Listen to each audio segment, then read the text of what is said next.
Hi, I'm Emma. And I'm Helena, and we both work at the MS Trust. And as always now, just a little disclaimer, we're recording this over Zoom still because of coronavirus and social distancing. So apologies if the sound is a bit iffy at any stage. Please do bear with us. We'd like to welcome you to our podcast, which is Multiple Sclerosis, Breaking It Down, and this new episode, which focuses on mobility problems in MS and also mobility aids. Well, actually, this will be part 1 of 2, because when we started recording this podcast, we realized that we had a lot to say about this topic. So later on in this podcast, which is part 1, we'll hear from Emily, who's struggled with mobility from when she was first diagnosed with MS and quite recently started to use a wheelchair. But first, let's start by giving you a brief intro what the mobility issues in MS can be. And before we start, we need to point out that not all people with MS are affected by mobility issues. And if you're listening to this, perhaps, and you're newly diagnosed and you're worried, that this is not necessarily something that will affect you. Many people with MS may have some difficulties with walking, and these can arise from a number of different causes. So stumbling or tripping may have been one of your first symptoms.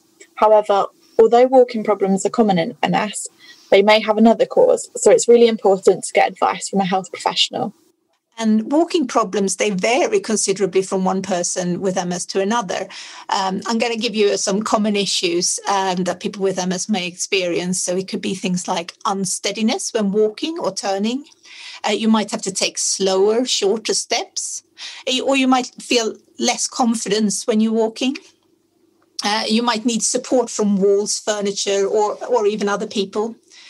Some people experience tripping and stumbling, and there are people that get heavy feeling in the legs when stepping forward, or you could get weakness of the leg when the weight is on it, or difficulty placing the foot on the ground. In MS, many of these problems are initially caused by slower or altered nerve conduction, which can make your muscles feel weak or suffer spasticity or stiffness. The instructions from the brain to the legs and sensory feedback from the body can be impaired, and this makes coordinating the muscle movements harder and require more concentration. Some people with MS have more trouble with walking when they try and do other things at the same time. There's also a range of other MS symptoms that can have a large impact on walking too. For instance, if your vision is blurred or double vision, or you have altered depth perception, you might find it difficult to place your feet accurately or judge steps and curbs. There could be problems with balance, dizziness, and tremor can affect walking, and so can pain. I know, for instance, I've had vertigo a few occasions when walking can be very hard to do without kind of falling over or losing your balance. You may feel less confident or hold yourself awkwardly when you walk in order to reduce the pain somewhere else in the body. And some of those postural habits can produce knock-on problems themselves. So walking like this requires more effort, which can contribute to things like fatigue, and holding the body awkwardly can stress on other joints and cause long-term damage. People with MS who have walking difficulties are advised to get help early so as to prevent this damage making life more difficult in the long run. So to get an idea about what it's like to living with walking difficulties and using different mobility aids, we spoke to Emily, who recently started using a wheelchair, about what it was like for her. Shall we have a listen? Breaking it down. I'm here today with Emily Thurston, more known to us as Wibbly Dinosaur. We've been long-time fans of Emily's blog for many years, and she writes beautifully about some very tricky subjects. Hi, Emily. It's great to have you back. Hello, thank you. So today we're talking about mobility problems and mobility aids. But before that, for people who don't know you, could you tell us a little bit about yourself? Yes, of course. Yeah, I was diagnosed with relapsing remitting MS in 2010. I was 28, so I'm now 39. Yeah. I'm married with 3 kids, all of whom I had after my diagnosis. They're quite young, and as you say, I write my blog, The Wibbly Dinosaur. I'm very keen to reach out to others who've got MS so that they know they're not alone for all the craziness that it brings. Yeah, no, it's a great blog. We really recommend go and find it. I mean, we've had you doing a few guest blogs, and that's how we came about to do this podcast, because Emily recently wrote a blog about moving on from using a stick to using a wheelchair. So when did you first start having mobility issues? It was almost straight away. My first symptom, I think, was probably optic neuritis, but I just waved it off because I wear contact lenses, and I thought it's just my lenses playing up. So I didn't really think that was anything to worry about until I got my diagnosis. But my first symptoms were pins and needles in my arms, and that very soon kind of moved to my legs and my feet. So probably within 1 or 2 months of getting the pins and needles, my feet turned numb. And they've remained numb. What we now 12 years on actually from that. And I started getting really tight and heavy legs. So I noticed when I was walking to work, which was only a 10-minute walk, my feet were dragging, and it was like I was walking through really thick, gooey mud. It was just such an effort to walk. And I was like, what the heck is going on with my legs? I was still able to walk, but it was really uncomfortable. And I would find when I got to my office, I just collapsed in a chair, and I was like, oh my God, I'm completely done in. What the heck is going on? I completely ignored it though. I didn't think anything could be wrong with me because I was so young, really fit, always in the gym. I was like, yeah, it will pass, whatever it is will pass. So to be honest, I could have done with using walking aids right from the start. But because I was stubborn and probably in a bit of denial, I didn't go down that route until I was diagnosed, which came about 6 to 9 months later. And once I had a name to my condition, once I knew what I had, I was like, oh, okay, I should probably use some crutches or something because I really can't walk. So what I was doing before I used a crutch was dragging myself, holding on to fences along the street. Any bench I could find, I would sit down. Sometimes I ended up crawling into my office. I couldn't stand up. I was just so stubborn. I can do this. And I was like, there's nothing wrong with me. And all my colleagues would be like, are you okay? I'm fine. Yeah. So I needed a stick from the start, but I didn't use one. I probably needed a wheelchair from the start, but I didn't use one. And then when I started using my crutches, it helps a lot. I still needed to sit down a lot, but it just meant that I wasn't falling over so much. I wasn't falling into people, and I didn't need to cling onto fences. So that gave me but made me look more normal, I think. I think that's interesting you were saying about like hanging onto fences and things, because if you're trying to cling on to normalcy, I guess walking with a stick would look more normal than hanging on to a fence. Yeah. Although, you would try telling me that 12 years ago, I would have been like, I'm not using a stick. Yeah. But I'd rather look. Yeah. It's funny because I guess it's very easy to look back at old behavior and think, what the heck was going on there? But yeah. I didn't want people to ask me what was wrong. And before I had my diagnosis, I didn't know what was wrong. And I didn't tell anyone I was going through it, apart from my family. No one knew. So when I came into work and said I've just been diagnosed with MS, they were like, what? Where did that come from? Although they'd seen me struggle, but I'd just completely waved it off. So I told my close colleagues, I couldn't hide it really at that point. But anyone else in the building at work, as soon as they saw me with a stick, they were like, oh, what have you done? What's happened? And because I was so new to it, I didn't want to say I've got MS because it just felt such an intrusion to what I was going through. I thought it's none of your business. I've just got bad legs. And that's what I said for the first few months. I just got bad legs, and hoped they didn't probe me any further. Because that's an interesting one, because we often talk about MS being a sort of invisible illness, but as soon as there is a mobility aid or something that people can easily point out that, what's going on there, then people get very curious, don't they? I do, yeah. And there's something, the key difference I found using crutches and using a wheelchair as I do now, the crutches look very temporary. So people assume that you've sprained your ankle, you've broken your leg, something like that, so it's going to be fixed. And they're very happy to ask you about that because, you know, they're not scared you're going to say, you know, I've got this long-term disability, it's never going to get better. They just think, oh, sprained ankle, funny story, you know, skiing accident. That's, you know, so they're comfortable asking. But as soon as you, if you're using a wheelchair, they're less likely to ask you because it looks a bit more real, less temporary. So I find with the wheelchair, I get looks. People look at me and I know they're thinking, oh, you're a bit young to be in a wheelchair. Especially as my wheelchair is quite a nice one, so it doesn't look like I've just borrowed it from the Red Cross or the NHS. It's my wheelchair that I fit in. So they're less likely to ask me, but I know they're looking at me. Yeah. Whereas if I use my stick, people ask me all the time. And just even this week, I'm just using my stick for very short distances from the car into the shop. A shop assistant said, oh, do you need help? I said, no. She said, what have you done to your leg? And I said, oh, it's nothing, I've got MS. Because I'm quite happy to say that now, 12 years on, I've got MS. And she goes, oh, my cousin's got that. So I know exactly what it is. Oh, well, never mind. And I was just like, what do you mean, never mind? Never mind. Oh. I was just absolutely shocked. But that's the kind of thing you get when you're using a stick. It's just...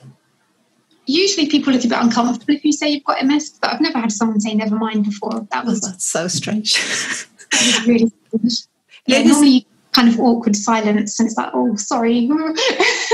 It's really, because if you don't want to know an answer, you shouldn't really ask in the first place. It's a bit like when people say, how are you? And you get, well, actually, I'm feeling really under the weather and I'm really depressed at the moment. And they go, oh, well, I didn't want to know that, really. No, are you okay? I'm fine. That's what you say. Yeah. So when you give someone an answer like that, they're completely taken aback because they don't expect it. They see a young person with a crutch and I look fairly fit and healthy otherwise. They're just completely blown away when I say I've actually got a condition. It's like you just see the panic in their faces. Oh, dear. Oh, no. Get me out of here. I guess the saying of curiosity killed a cat is a little bit true in that case. But if you don't want to know, don't ask. No. I've never said that to anyone though. I just accept that it happens all the time, and it's the first time that person's asked me. So I feel like if I'm to say stop asking me, it's like you can't say that to them because it's the first time they've asked, and I'm not very confrontational, so I would never say that's rude. Don't ask. I'm thinking it. What would you say to people who are listening to this and sort of think, oh, is that what I do? What should I do in this situation? What do you think people should do if they spot a person in a wheelchair and they, I don't know, before they realize that, oh, I am actually looking at this person now, what shall I do now? Stop looking at me. Yeah. Unless someone is asking for help or look distressed, just don't approach them. You don't need to. No. Everyone's got their own things going on in their life. Unless someone's asking you for help, they probably want it. Yeah. And it's not your business to ask anyway. No. Yeah. Unless you can be of real help to that person, just stop looking at them, please. Yeah, definitely. So when you sort of realized that, okay, I need to start using a wheelchair, what was the feelings going on inside of you? Well, it happened gradually. Like I say, I think I needed a wheelchair from the start. My legs have always been the biggest problem with me. They were pretty much the first thing to go in there. Yeah, they're the worst part of my MS, my mobility. But it took me a long time to accept that because I didn't want to look disabled, which is why I used a crutch instead of a cane or a stick. It's like, at least with a crutch, it looks temporary, which is funny. What you said, people will ask you about it because it looks temporary, but I wanted it to look temporary. Yeah. I didn't want people to know that I was disabled this there seems to be this still a stigma around disability, and it's a taboo subject. It makes people uncomfortable, and I didn't want to look or feel different. And also, I'm very stubborn, so I thought if I stop walking, or if I give in to using a wheelchair, then that's it. There's no going back. I'll be stuck in a wheelchair forever. I'll never be able to walk again. I've got to keep my legs working, otherwise I'm going to lose them completely. So that was my way of thinking for many years. And I had young children, so we had a buggy everywhere we went, which I ended up using as a walking frame, really, because I couldn't practically use a wheelchair and a pushchair. It just wasn't. Yeah. It just was. I know some people probably have to, but I didn't have to. So I decided I'll just hold on to the pushchair as if it's a walking frame. And it was only when I've got 3 kids. When my youngest was about 2, it was 2 years ago, my legs were really bad. I'd had really bad relapse, which has left my left leg in a state of semi-paralysis. I have awful problems with spasms in both legs, but my left leg is particularly bad. And it was like, I can't go and walk anymore. It was getting to the point where I couldn't enjoy family days out. I couldn't do anything. So I went to my MS nurse, and she said, well, let's get the ball rolling on a wheelchair. And the relief when she said that, I thought I would be horror-struck when someone acknowledged that I needed a wheelchair. I knew I needed one, but for someone else to say it, I thought would fill me with complete horror, but it didn't. I was just like, thank you. And we did that, and just within a couple of months, I had my own wheelchair funded by the NHS, made to measure, and it transformed my life. I've since gone on to have a snazzier wheelchair that I say self-funded. I had a bit of help from family and friends, but they're very expensive pieces of kit. So I had a lot of help to get a much better wheelchair, which is more lightweight. So it means I can get it in and out of the car without any problems. The other one was a bit clunky. And I only see it as a relief. I means I don't have to stand in queues, which is a huge deal if you're going anywhere, shopping, just to a shop. Always a queue. And I used to sit on the floor, and I'd get weird looks, if I didn't have my stick with me especially. But sitting on the floor in queues, it's not ideal. So now I have a seat wherever I go. And it's a huge relief on my legs. But the trick there, I guess, is really in the word that is called the mobility aid. So it is there to help, isn't it? And we often hear people talk about, I'm going to end up in a wheelchair. And it's always such a negative wording around it. But actually, I've heard a lot of people that once they sort of got over the initial, no, I don't want you to do this, they feel like, actually, this is brilliant. This is giving me my life back in some ways. Yeah, so using a wheelchair, it has given me my life back. I was very reluctant for many years to get one because I thought, I was worried about what people thought, but that doesn't matter. It really doesn't. It's such a huge relief to finally accept using one. But it took me years. It took me years to accept that I would need one. And I gradually eased into it. The first time I used one was in an airport, because when you've been travelling, you can sign up for help. So when you get off the aeroplane, right there, as soon as you step off, there's someone with a wheelchair, and they'll wheel you right through past all the crowds along corridors. And that was the first time I used one, and I thought, oh my God, this is amazing.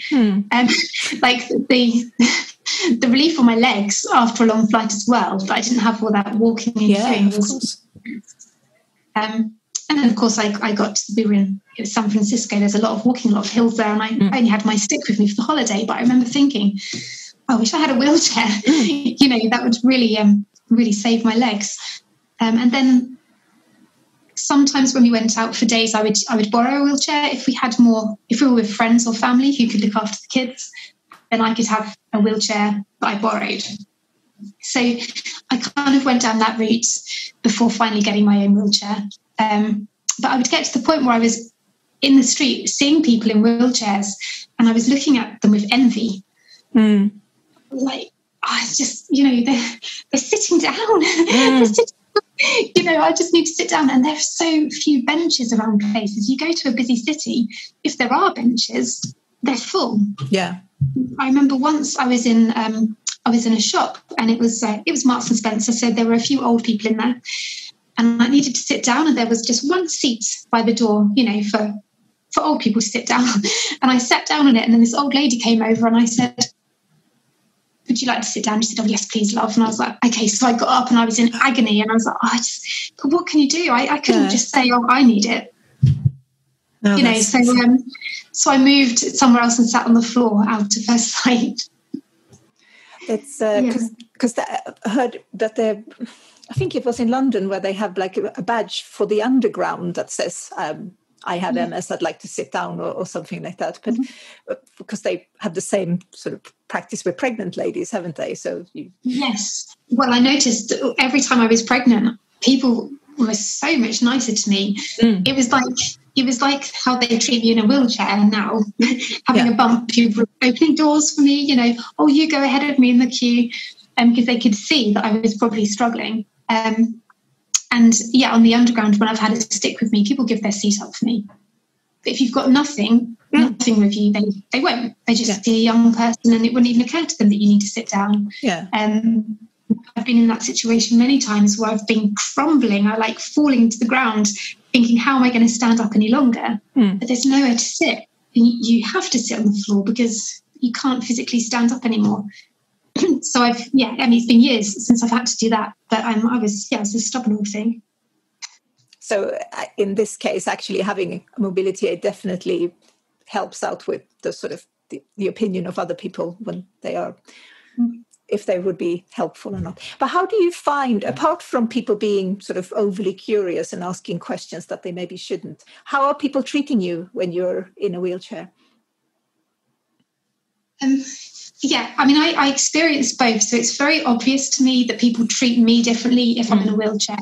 And so far, I haven't had any negative experiences. So that's really good. And if you don't mind people being friendly to you, then it's a good thing. Some people perhaps don't want that kind of attention. But if I'm in a queue, people will let me go in front of them.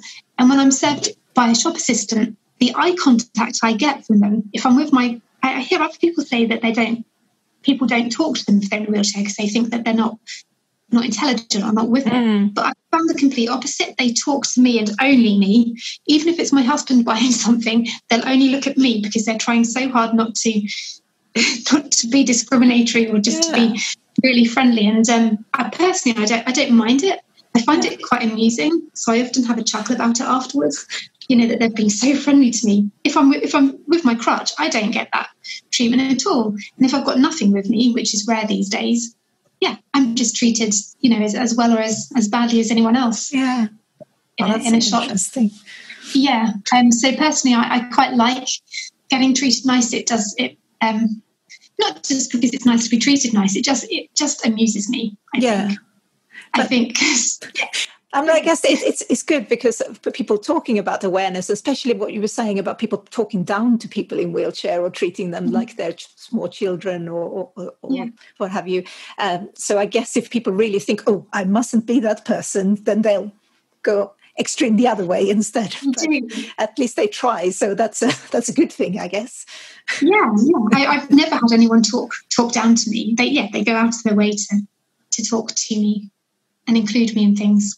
Oh, that's really good to hear. Hi, it's Will. I am producing this episode, and I am interrupting your otherwise excellent program. I mean, it was very nice until I started talking, wasn't it? To bring you a bit of a promotional message. I am live from my kitchen. That's why it's a bit echoey. The voice mic isn't set up. You don't need to know that. Anyway, this is the middle of the podcast, so that's the bit where if this were a commercial and let's face it, inferior podcast, you would be hearing an advert, but because the MS Trust is a charity, they don't do that. In fact, they're even too modest to perhaps direct you to mstrust.org.uk/donate, because if they can't run adverts, then, they rely on your goodwill. And I'm already doing this, so it's kind of your turn, just saying. Anyway, they have brilliant, fantastic information and resources for people with MS. And in connection with this episode, you can go to their A to Z of MS, which leverages the power of alphabetical ordering easy for you to find the resources you are looking for. In this instance, you can go to M for mobility, W for walking. You could also look at related symptoms like foot drop and spasticity. So that's F and S respectively. But yeah, have a look at it. They also have a search function, so you can, put thing in the search bar. Maybe, if you type Will in there, you'll see what comes up. I got a couple of, dare I say it, quite interesting guest blogs. You can also find Wibbly and Emily's guest blog, which are even better than mine. And yeah, I think that's the lot. So remember, A to Z of MS, mstrust.org.uk is your one-stop shop. Even mstrust.org.uk/A-Z, I think is the one. I mean, there's a big button at the top saying A to Z of MS. Anyway, that was just like a sort of 2-minute bit, so I can cut it in the middle to give you a bit of a break. But we're going straight back to Helena and Emily, aka Wibbly. Enjoy. So for people who are like how Emily was when she was very stubborn and didn't want to get into a wheelchair, what tips would you say to a person like that who probably does need to start thinking about it but really doesn't want to?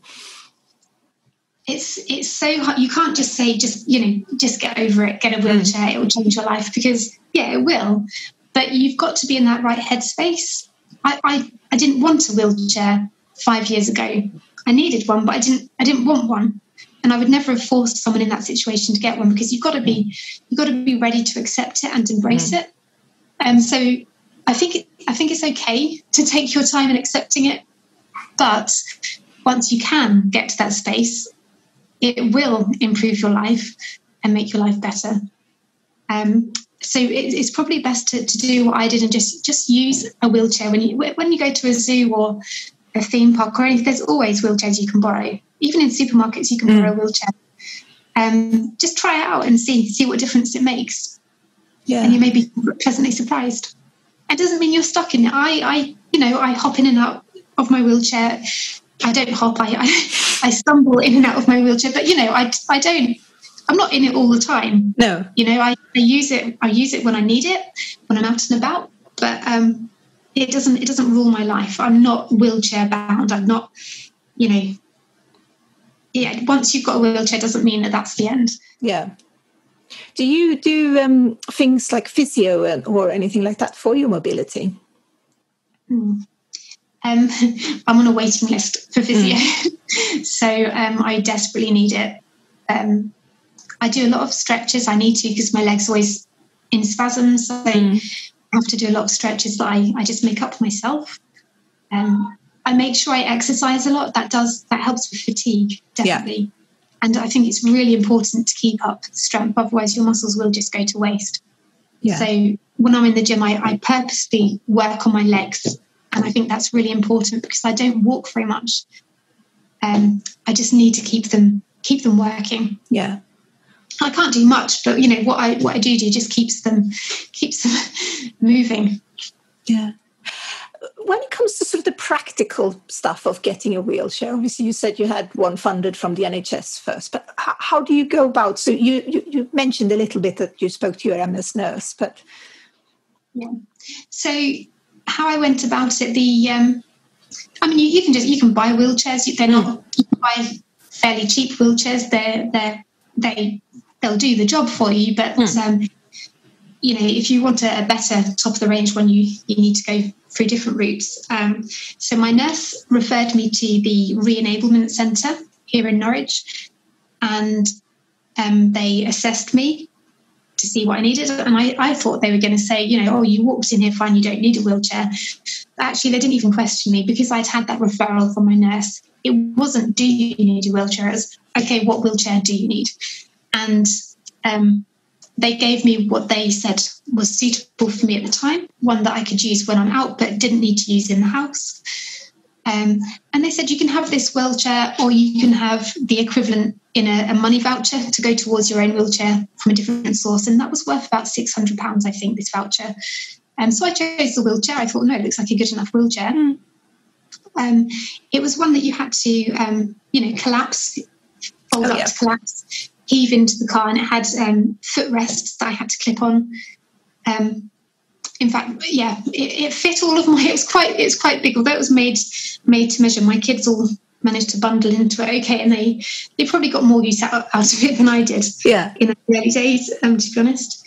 And yeah, that was mine. That was mine to keep initially.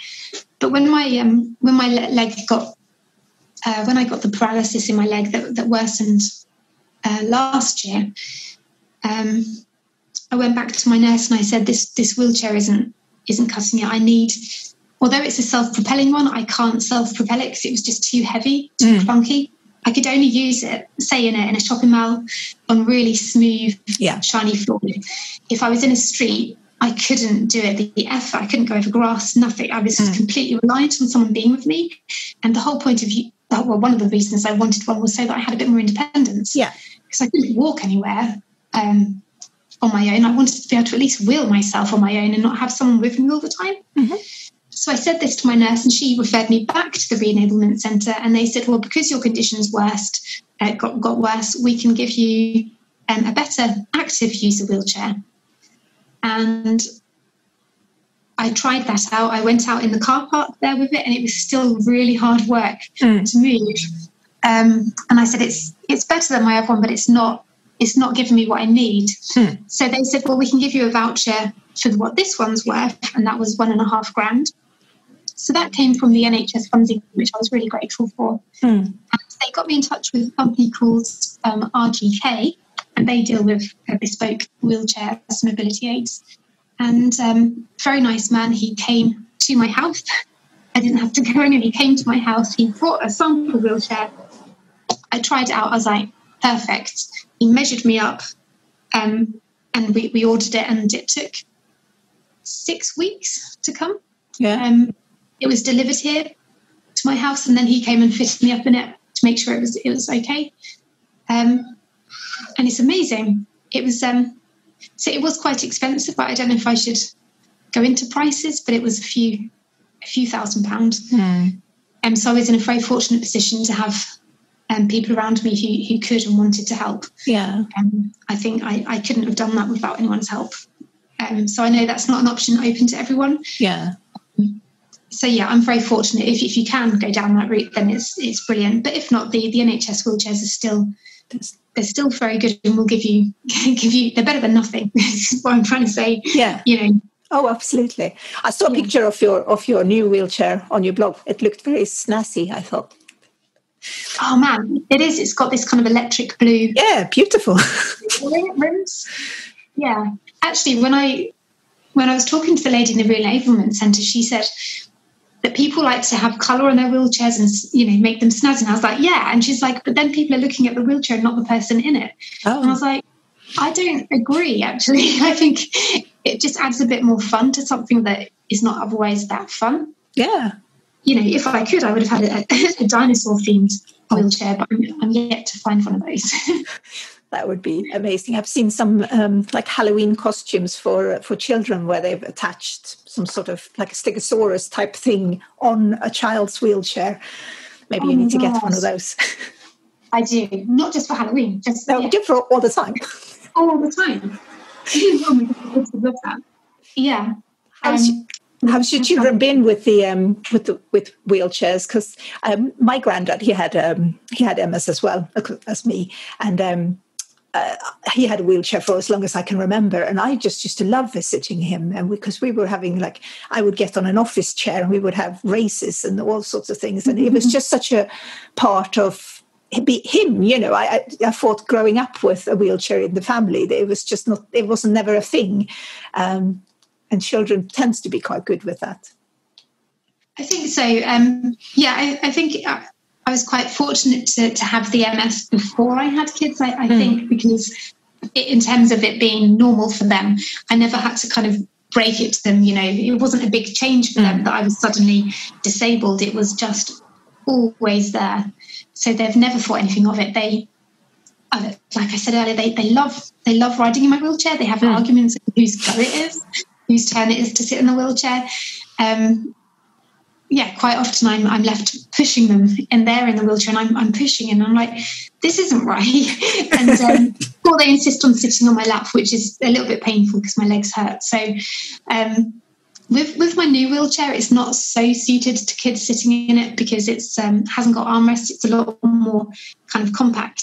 Mm. And I told them, it's for me. This is mine. But no, they still go in it. So they enjoy it, and they don't think anything of it. I asked them if their friends at school have ever said anything to them, like, why has your mum got a wheelchair, or what's wrong with your mum, or anything. And my son said that they think I've broken my leg. And I said, and what did you say to them? I said, you've got MS. I said, okay, I'm sure they have no idea what that is. And, so far they don't seem at all embarrassed by it, which is a nice. It is a big difference growing up with it. I think, the same. I have two children, and they know about it. If I'm ever sort of tired, or if I'm, having issues with things, they know. And my youngest one, he always likes to point out and goes, well, that's because you have MS, mummy. And he's like, yes, that's right. But I do think that it's very sweet when they do. So here's a tricky question, because we like the tricky questions. How can we, both as like the MS Trust, but just as people with MS as well, who like to talk and blog and do things like podcasts, how can we help make wheelchairs less of a stigma? Because they still are, even if people are getting better at, accepting, and we see more of disabled people on TV and things like that, it's still an issue, I would say. What do you think? It is really hard. Making them look cool helps, I think.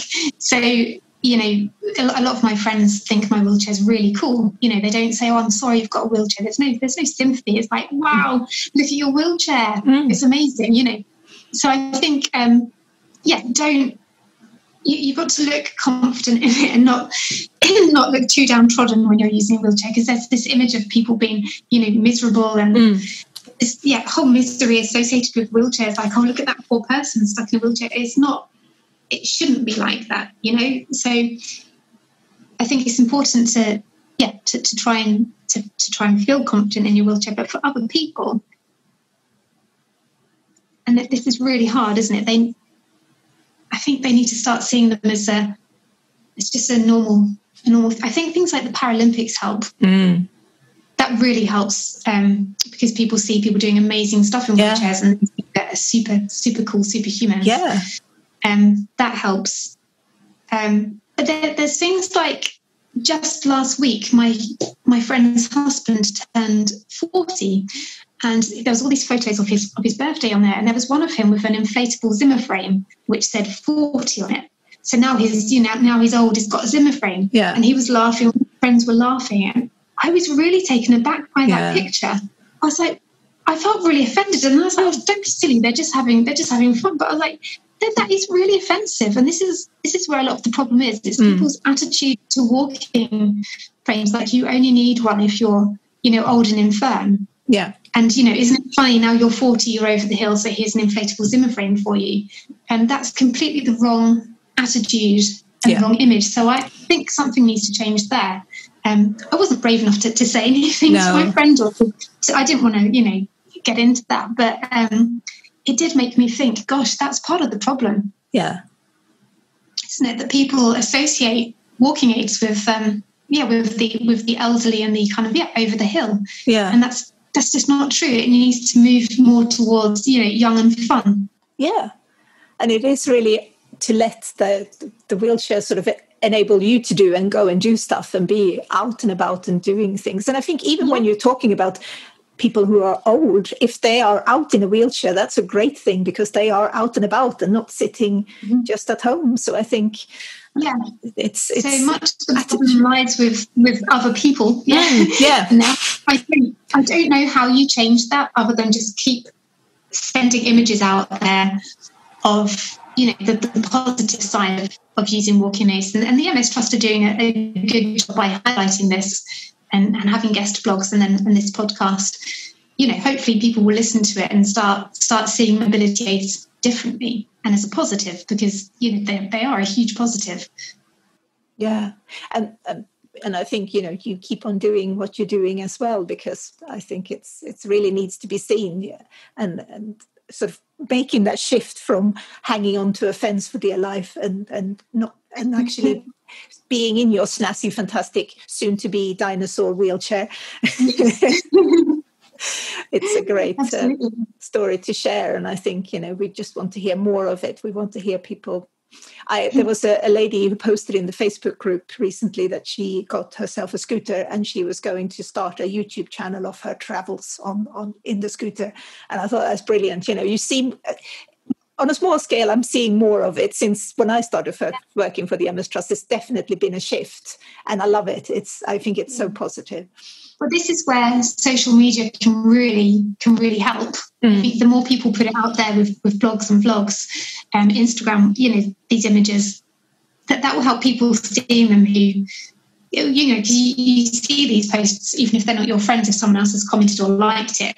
Those images are out there for everyone to see, and it's that can only be a good thing. Yeah, and I think before, for organizations such as the MS Trust, it was very much like, if we put pictures of people in wheelchairs, we're going to scare people, like, when you were first diagnosed, like, that's how I am going to end up in. But it's very much like, well, no, but you need to see it as something who can enable you. And it's a fine line to walk, but I really feel like the more imagery we see, the more we normalize it, the better, because that is people's day-to-day life. And people are out and about and doing things, and that's brilliant. Absolutely. When I think back to my actual diagnosis, oh my God, I'm going to be using a wheelchair was definitely in the top 3 of my thought pattern. I already knew my mobility was bad, but I was like, oh, okay, so I really do need a wheelchair. That's it. I'm stuck in a wheelchair. And even my neurologist, when he offered me my first disease modifying drug, which was Tisabri, he said, that there's side effects. People can die of this. And I was like, oh my gosh. And he said, but it's either that or a wheelchair. And he used that as a threat. You have this drug and it will keep you out of a wheelchair, or you're in a wheelchair. It's the decision's yours. And it was like, well, I don't want to be in a wheelchair. Yeah. So I do. And the drug really did work very well for me until very recently. But I've got so many friends with MS, and they will say things like, like it's an achievement because they're not in a wheelchair yet. Yeah. It's like, oh, I'm not in a wheelchair yet, or I'm doing really well. It's like, but that's suggesting that people who are in a wheelchair have failed. Yeah. And that's not true. That really isn't. Everyone's MS is very different. I mean, I'm affected in my spine, which means my legs are bad, but other people with MS are affected more in their arms, more the cognition side of things, which doesn't affect me at the moment. It's swings and roundabouts, but for my MS, I need a wheelchair. It doesn't mean I've failed. Far from it. So there's actually a bit of work to be done within the MS community as well, not just for people who are outside of it, but people who are in it. People. Yeah. And there's such a vast scale of disability in MS, and people are affected so differently by it, aren't they? So no one's got it the same, but it's very tempting to compare yourselves to others. Yeah. And I think that doesn't work. You just can't do that. Somebody said to me a long time ago when they were talking about sort of using mobility aids and things like, using glasses. We don't really think about, if I take my glasses off, I wouldn't be able to see anything. I would just walk into a wall. But does that make me disabled? And it's like, no, because I'm wearing glasses. But actually it does. It is a form of disability. Yeah, completely. But I don't think about it. I wear my glasses out and that's fine. But how is that really any difference with having a stick or being in a wheelchair? It is something to help me live my life. And that doesn't mean like, oh no, I'm having to wear glasses, I'm failing at life. It's yeah, and what a great way of looking at it. Yeah. I mean, I wear glasses as well. So, or contact lenses at the moment. Without them, you wouldn't be able to leave the house, would you? Not safely. No. You wouldn't be able to drive anywhere. No, exactly. And it's the same. A wheelchair will give you what glasses give you to your sight. They'll give you to your mobility in your life. Yeah. And we just need to chip away at that so the views will change, and hopefully it will eventually. Yeah. I've got many friends who have said to me since having MS that they don't know anyone else who's disabled, and it's been a real eye opener for them. They now look at things differently, and so I know that I'm changing attitudes for people I know, and there'll be other people out there who are doing the same with their friends groups. The more people who know, the more people understand. Because if you've never had to think about disability, or you've never had to, needed to sit down in the city, you don't get it at all. Having a friend who's got it really does bring about awareness, and that needs to kind of infiltrate into the wider community, I think, somehow. Yeah, we will keep on working at it. Thank you so much for talking to us. This has been super interesting. And just let people know how they can find your blog and find you on social media. My blog is www.thewibblydinosaur.com. I'm on Facebook and Instagram at The Wibbly Dinosaur. And if you pop onto Instagram, you can see a picture of the fantastic wheelchair in all its blue glory. Yes, absolutely. And lots of dinosaurs. I do post about dinosaurs as well. We do see a lot. Yeah. Thank you so much, Emily. You're welcome. Thank you, Helena.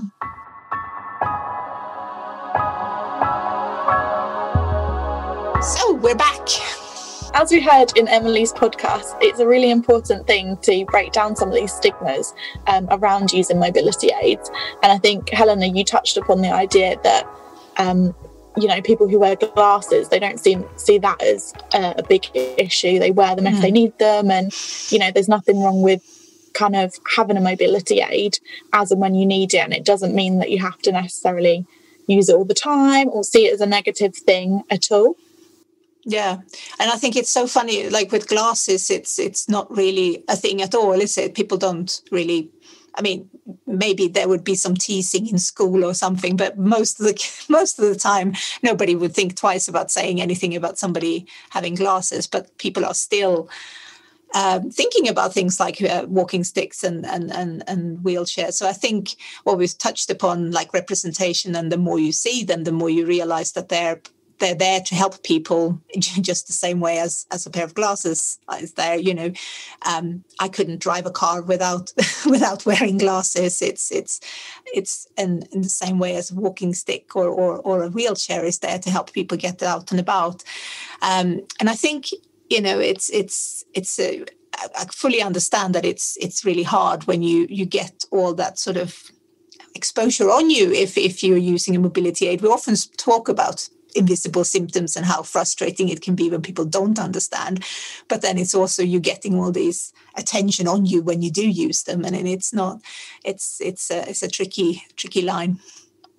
Yeah, so at the MS Trust, I think it's really important that we play our part in helping to banish some of these stigmas and to raise awareness that people do use different types of mobility aids, whether they're sort of crutches or a stick or perhaps a wheelchair.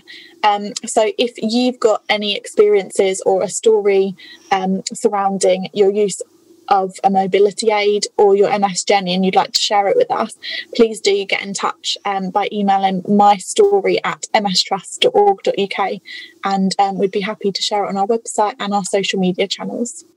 I think it would also be nice if Emily was saying about her blinged up wheelchair a bit. We love seeing pictures of people personalised mobility aids. I've seen some really snazzy walking sticks and things. So if you tag us in pictures, we can probably retweet some as well, because we do like seeing them. I love people being creative. So that was the first part of this podcast, and we'll be back in 2 weeks' time with part 2. Where we'll speak a bit more about mobility aids and mobility issues and what you can do if you have them with physiotherapist Jodie Barber. And she'll go through how to best use a mobility aid and how you go about getting them and other important things to think about. So remember that if you've got any questions about MS, we're here for you, and our inquiry service is available Monday to Friday, except from UK bank holidays. That's 9 a.m. to 5 p.m. And outside of these hours, you're welcome to leave us a message and we'll get back to you as soon as possible.